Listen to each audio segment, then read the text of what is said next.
Hello, Kia ora, and welcome to CookieCast, the podcast that's all about the Cook Islands. This is the place to meet people who have a unique insight into this Polynesian paradise in the South Pacific.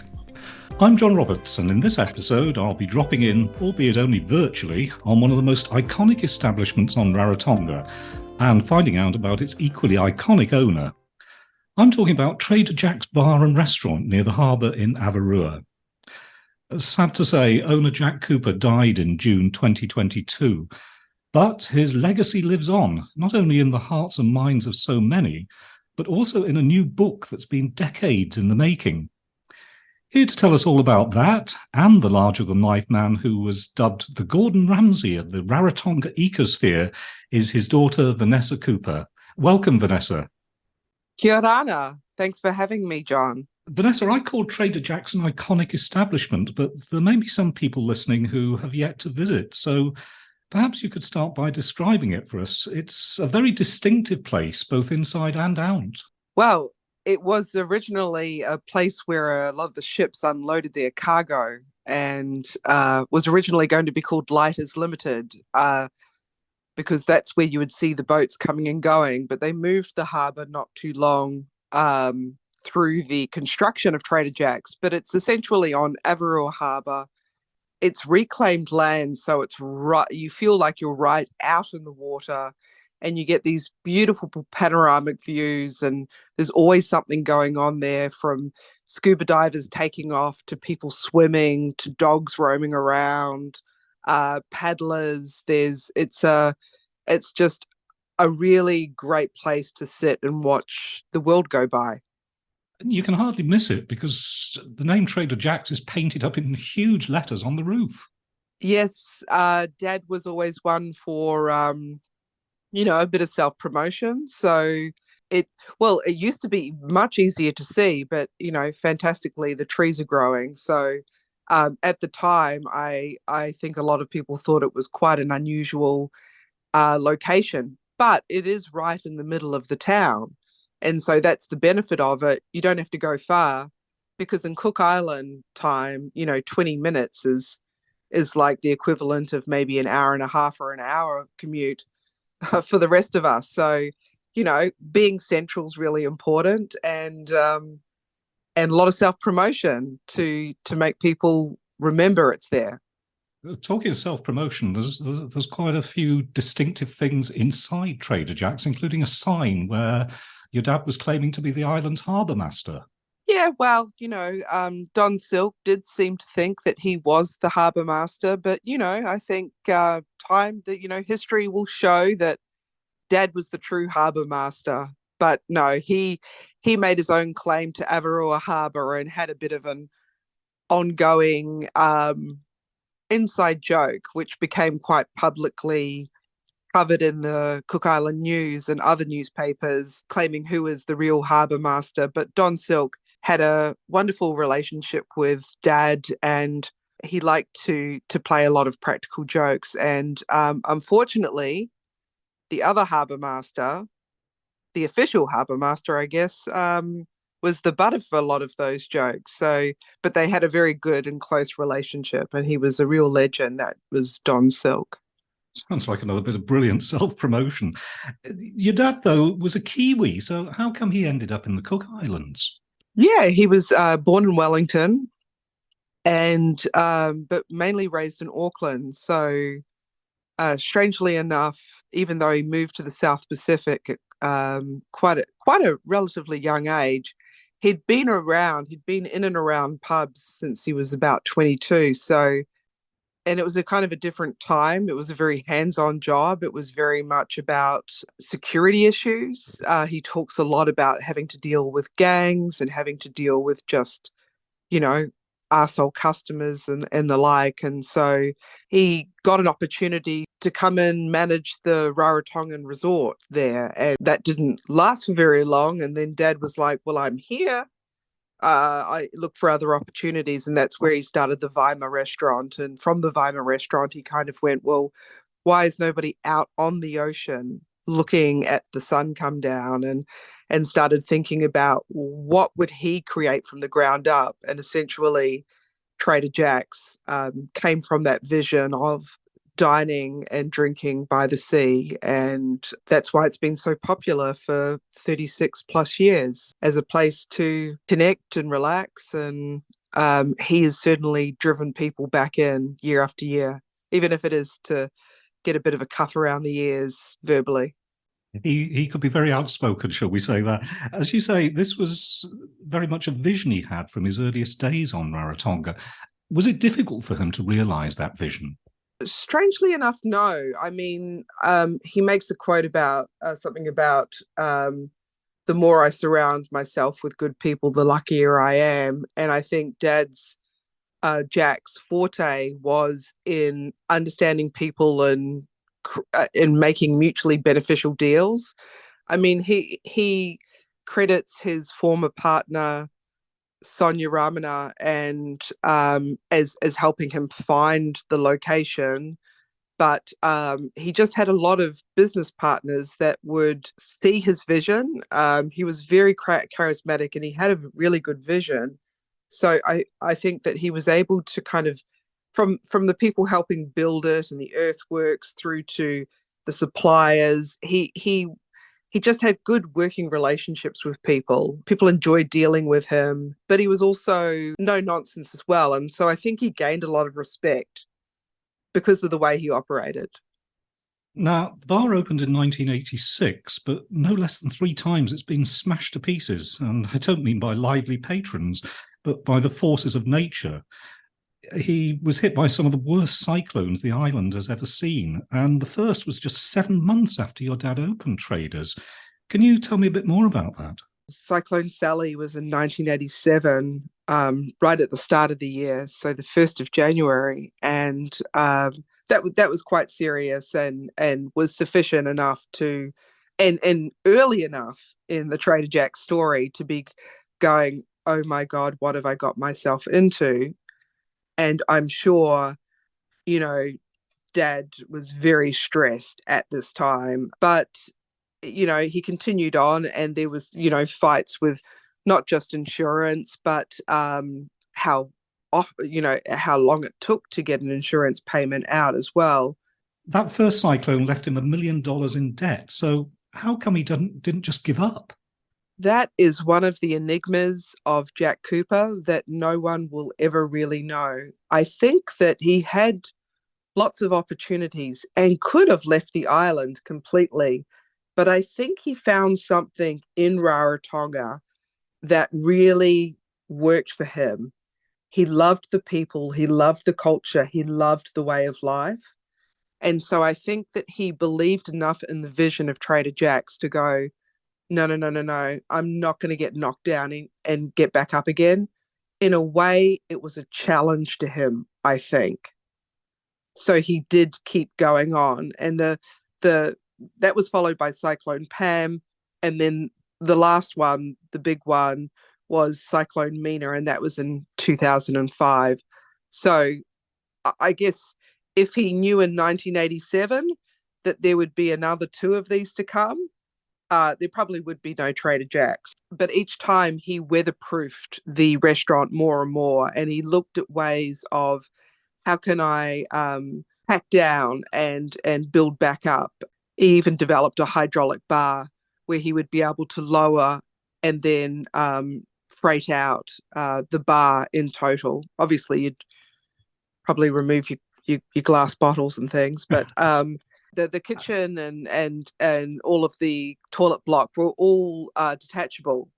By far the worst cyclone was the third one, Cyclone Mina in 2005, but Jack showed incredible ingenuity after that. Never get a man like Dad down. He was definitely finding ways of keeping things going because he didn't have insurance, and being devastated by Cyclone Mina, he was in a position where this was going to take a long time to reinvest and build. So he got a shipping container, and he got it fitted out and called it Jack in the Box.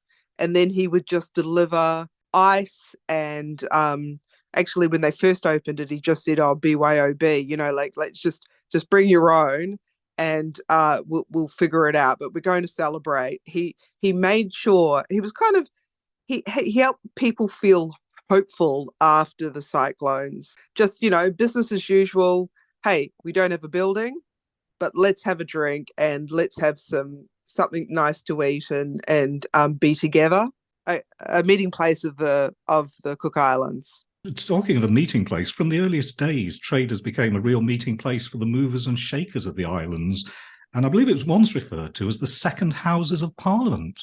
What was that all about?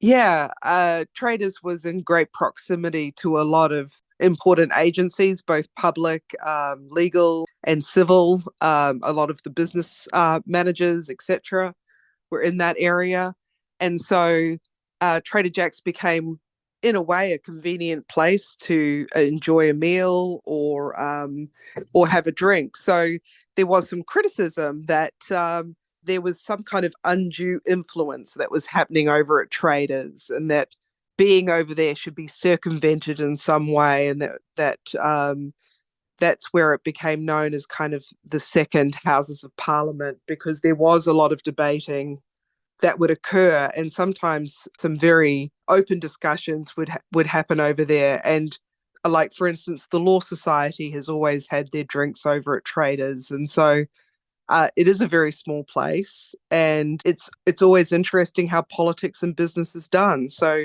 Traders was very influential in creating the environment in which those important discussions happened.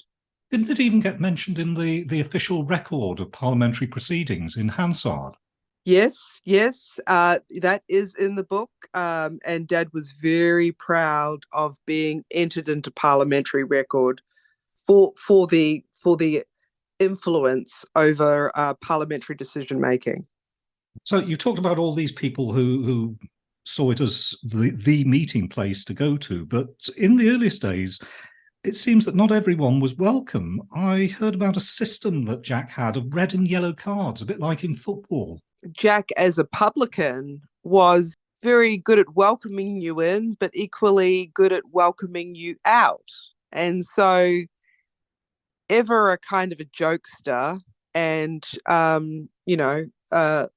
like to maybe push people around a little bit to get a reaction out of them. He created these red and yellow cards. So if you did something like laugh too loudly, or I don't know, maybe you didn't like your hair or something, or no, it would usually be something, somebody was harassing somebody or being a bit of a dickhead. And so he'd give them a yellow card as a warning. He wouldn't say anything. And I can't quite remember what was written onto the cards. I was actually sent, me and my sister Melanie were sent copies of the cards because Dad was so proud of them. But if you got a red card, that was you're out. Did you ever get a red or yellow card yourself when you were in Traders? Yeah. I've had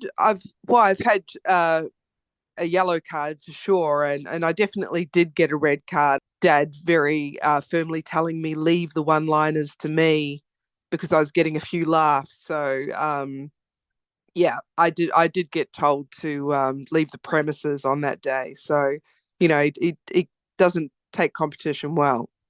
We talked about all these people who frequented the bar, but probably the most famous person to visit Traders was Hillary Clinton when she was US Secretary of State. Now, she made quite an impression on your dad. Yes, he was quite taken by her when he actually got to meet her, and I think he even commented she was the most amazing smelling person he'd ever smelt, but he never expected that he would get to meet her. She came to the Cook Islands. It was quite a surreal experience for everyone. It was huge American plane and a delegation of, I wouldn't say 100, but many, many, many, many people, and then asking to have breakfast down at Traders. Not that Traders does breakfast, but they thought, well, we can put on some croissants and other things, and some coffee and eggs, and so she came down, and then she asked to meet Dad, and Dad, who'd been told to stick to the coffee, had by this time changed to a gin and tonic. And then when he was asked to meet her, it was was concerned about smelling like cigarettes and gin. Dad doesn't get nervous often, but I can imagine he would be very nervous to meet her, and was very chuffed at the experience. And she said some very positive things about, the restaurant and the service, and that was lovely. Now, among Jack's many talents was being a bit of a joker. I'm thinking about the special menu he cooked up on one April Fool's Day. He had taken a lot of different Cook Island words and had fashioned these dishes that were things like, I don't know, monkey's balls and quite disgusting things. I don't know, pig's trotters or something. I can't remember what they were, but I'll remind you, because there's a lovely okay. story in the book. It says pan-fried flying fish, curried dog, pig guts, and flying bat, and people actually turned up for this. Yeah, well, people were saying, can I reserve a table, please? Their reservations went up, and it was supposedly to, I mean, the joke was on the people that didn't understand it, but even the people that did understand it were like, yeah, okay, yeah, that sounds great. I have to say, the book's full of fantastic tales like that. Another one I particularly liked was about the YouTube video that went viral, publicising a takeaway service that never was. Yeah. Strange execution. Dad just likes to do new things, and he got this proposal to do a drone advert, and it was kind of to the kind of tune of Mission Impossible, and he's up on his deck in Cooper Heights, Kupa, which was his localized last name for Cooper.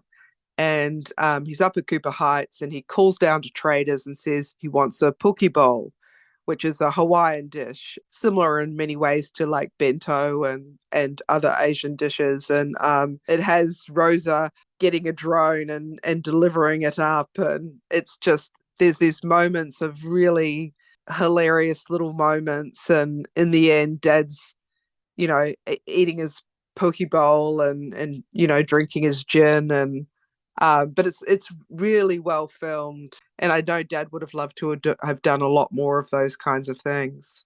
For some reason, it just really gets me. I find it really hilarious. So, 40 Years Behind Bars, a book that's been decades in the making and a lasting legacy. But why did it take so long to get it into print?